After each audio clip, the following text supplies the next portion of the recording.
بسم اللہ الرحمن الرحیم۔ ایک دوست نے سوال بھیجا ہے کہ اگر کسی نمازی کو دوران نماز تعداد رکعت کے اندر شک ہو جائے کہ 3 پڑھی ہیں یا 4 پڑھی ہیں، یا نماز پڑھنے کے بعد شک پیدا ہو گیا تو اس موقع پر نمازی کو کیا کرنا چاہیے؟ دیکھیں، اگر نماز کی تعداد رکعت میں شک ہو جائے تو اس بارے میں فقہی اصول یہ ہے کہ اگر نماز پڑھنے کے بعد شک پیدا ہوا تو اس کا کوئی اعتبار نہیں کیا جائے گا، جس طرح نماز پڑھی ہے وہ نماز ادا ہو گئی۔ اور اگر نماز پڑھنے کے بعد یقین ہو گیا کہ میں نے کوئی رکعت چھوڑ دی ہے یا کوئی رکن مجھ سے ترک ہو گیا ہے تو اب وہ دوبارہ نماز پڑھے۔ اور اگر اس کو شک نماز پڑھنے کے دوران ہو گیا تو اب یہ دیکھا جائے گا کہ وہ شک زندگی کا پہلا شک ہے یا اس کو پہلے بھی شک ہوتا رہتا ہے۔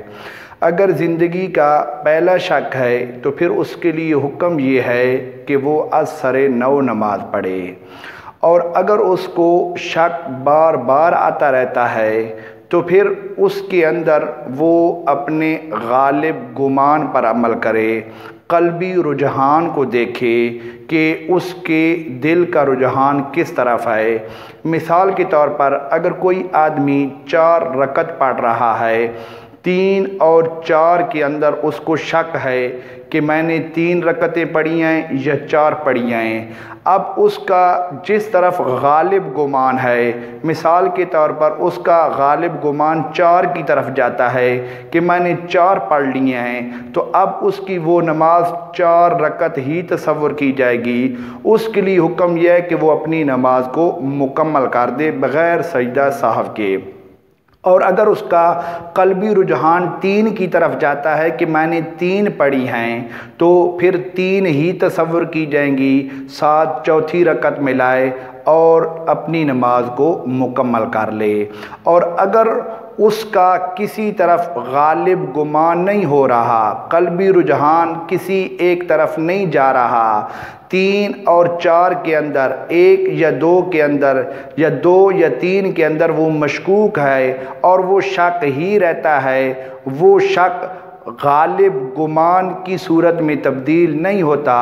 تو پھر کمی کی جو صورت ہے، کمی کی جو جانب ہے اس کو اختیار کرے۔ مثال کے طور پر اس کو 3 اور 4 کے اندر شک ہے تو گویا 3 رکعت یقینی ہیں اور چوتھی میں شک ہے، تو جب تک غالب گمان نہیں ہو رہا تو اب کمی کی جانب کو اختیار کرے گا، 3 تصور کرے گا، چوتھی ساتھ ملا کے آخر میں سجدہ سہو کرے گا۔ یہ یاد رکھ لیں کہ غالب گمان کی صورت کے اندر آخر میں سجدہ سہو نہیں کرنا پڑے گا،